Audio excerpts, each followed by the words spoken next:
Hello. Today, I want to talk about the number one missing ingredient in creativity. If you're finding yourself bogged down by everyday stuff and you feel uninspired, it's because you are lacking creativity in your life. Creativity is the fuel of all existence. From the time you are born until the day you die, you will always find creative ways of expressing yourself and living in your skin. The number one missing ingredient to creativity is conflict. Conflict, I define conflict as the lack of order in any system, which causes a disconnection in the mind as to what the truth is. So conflict in a lot of ways is a state in which we feel disconnected or injured when we are placed in a situation. And so the conflict or source of conflict can seem to come from the outside, but it's almost always from the inside of us that we experience conflict. The outer world is a reflection of our inner conflict.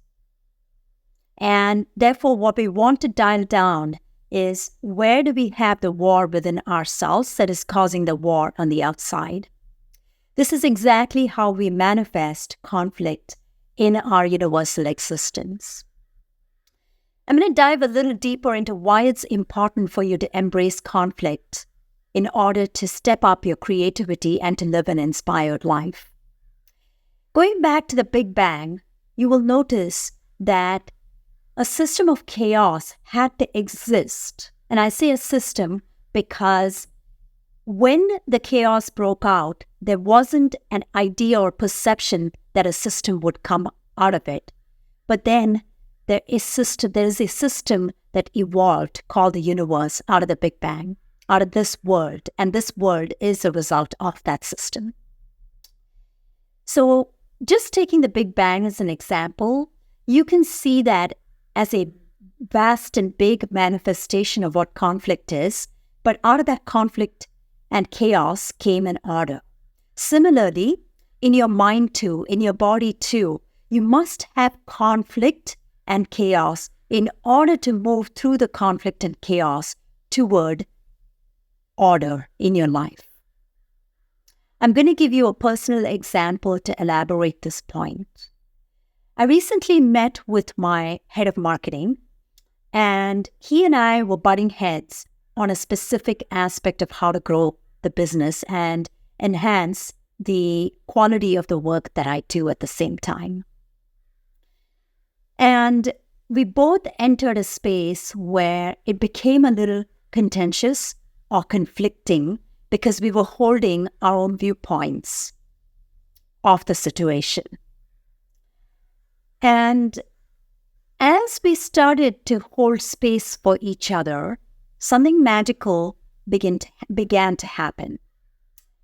And it was this kind of like this, I accept you for who you are, and he accepted me for who I am.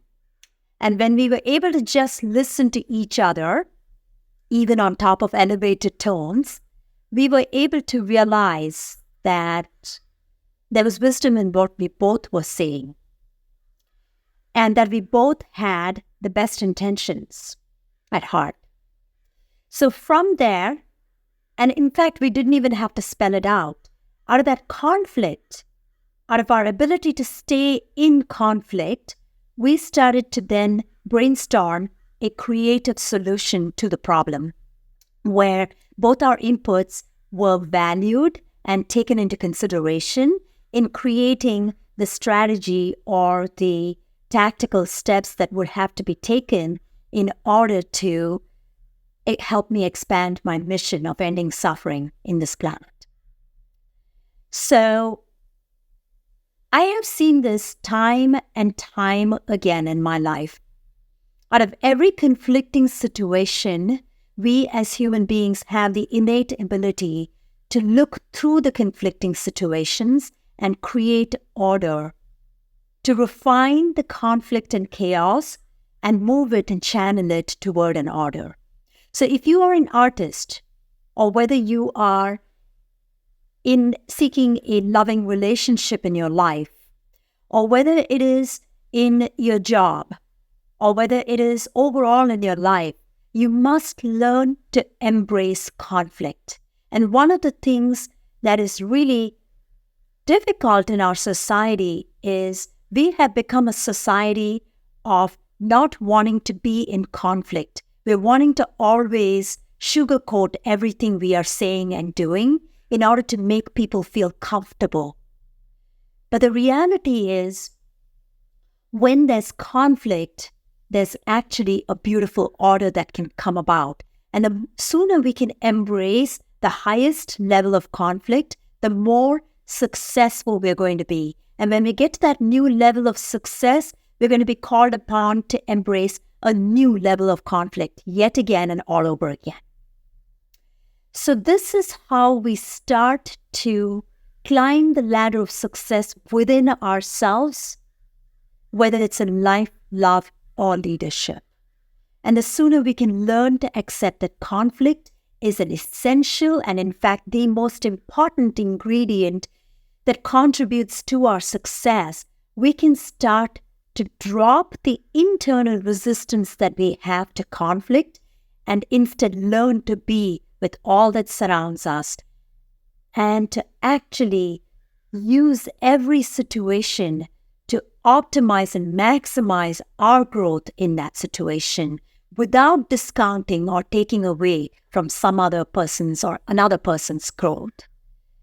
As a society, when we move toward this, we understand that war and peace will go together. This is why you will never see me using the words be peaceful any longer, although there was a time when I used to do that. Peace and war, when perfectly balanced, are the soul's energy. And therefore, if you learn to embrace conflict and chaos, it is a form of challenge you are learning to embrace, and therefore, you will also be supported toward making the best transition or movement toward the greatest life that you deserve to have and that you actually are here to have in your life. Have a good day.